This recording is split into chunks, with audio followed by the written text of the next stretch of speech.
Do you love your dental hygienist? If you're a healthcare provider, and dentists particularly, the hygienists are probably an essential part of our care.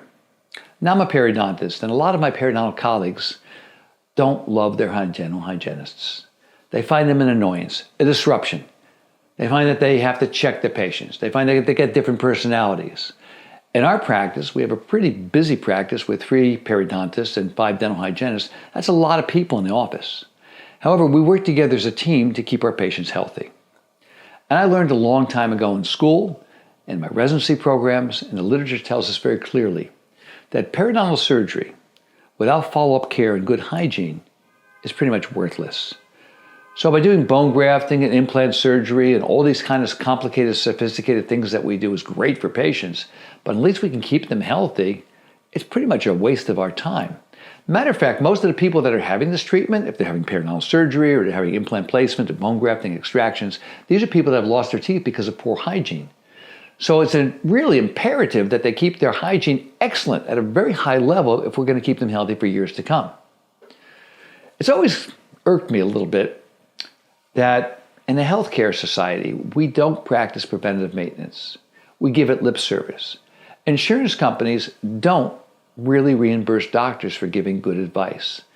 If you give hygiene instructions in a dental office and teach them how to brush and floss, you're really not compensated for that.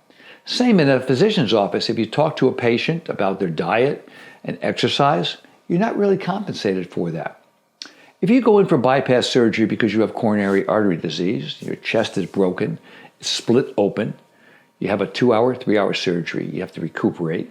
But very rarely are these patients taught how to eat properly, how to exercise properly. They may have a little cardiac rehab, but are they really been taught to do HIIT training and do the necessary things to get all their muscles in great shape and to increase their VO2 max?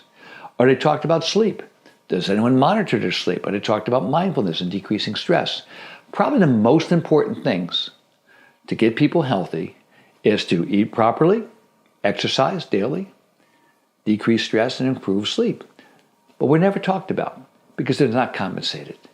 In a periodontal practice, in a dental practice, the most important aspect of care is oral hygiene instructions, brushing and flossing, getting your teeth clean every 3, 4, 5, 6 months, depending upon your propensity for periodontal disease and decay.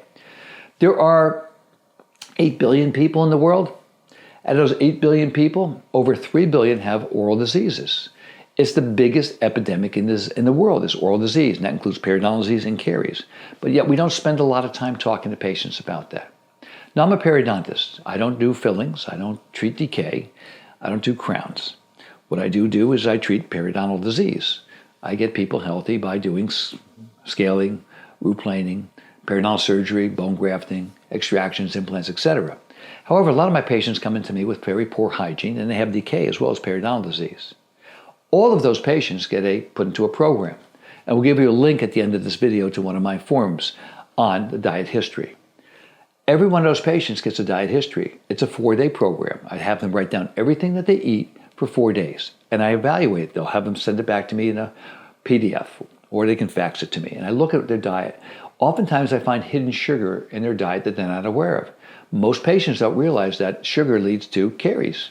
Matter of fact, within 20 seconds of having something sweet, that bacteria will turn that sugar into acid. All right? It doesn't take long to go through glycolysis, and that acid can also lead to decay. So I will coach all of my patients on how to improve their diet. I also place them on fluoride. I also get them on proper hygiene instructions. I also get into a dentist so they can do caries control. I have about a 6-part program that I've been taught by the American Dental Association that tells me exactly how to control someone's caries. Yet very few dentists talk to patients about preventative health. As a periodontist, we're taught to teach people to brush and floss and come every 3 months. As a restorative dentist, we're not always taught to put people on an anti-caries program. We sort of give it lip service, but we don't really do it. Yes, we fluoridated the water, and now that's under siege right now. They may be taking some of the fluoride out of the water, and that has significantly decreased caries. But that's going to probably increase if we remove the fluoride from the water. That's a whole different topic. However, it's incumbent upon all of us as healthcare professionals to teach our patients. The education is the most important. In our practice, that's done by myself, it's done by my dental assistants, and most importantly, the dental hygienist. The dental hygiene room is one of the most important rooms in our practice because that's where all prevention takes place. So when I go into the hygiene practice, as I've said many times before, I don't want to walk into the hygiene room and check a patient and look for gold nuggets of restorative treatment or periodontal treatment. I want to go in there and find healthy patients. Because if I don't find a healthy patient in that hygiene room, then one or two things happen. Either I didn't do my job, educating the patient, motivating them, or the patient just didn't care. So every new patient that comes into our practice gets the story. At that initial visit, I tell them if they are going to go through treatment, they have to commit to getting their teeth cleaned every 3 to 4 months. And if they don't make that commitment, my treatment will fail.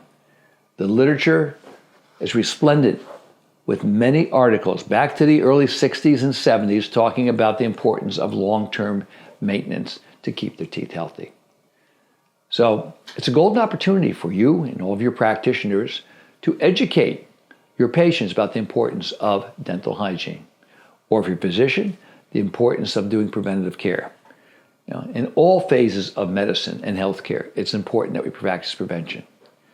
The old expression is, if I knew I was going to live this long, I would have taken better care of myself. Well, most of my patients, my average new patient is 65, and at 65 they come in with severe periodontal disease and decay. They didn't expect to be in my office, for 30, 40, 50 years after their 30s. But that's how they arrive. They arrive, they're broken. If they were educated at an early age, they wouldn't be there. So don't lose that opportunity to educate your patients, to be the gift to them, and be the gift to your dental hygienist too. They're probably the most important employee in your office. Have a great day, everybody. And remember, be the gift.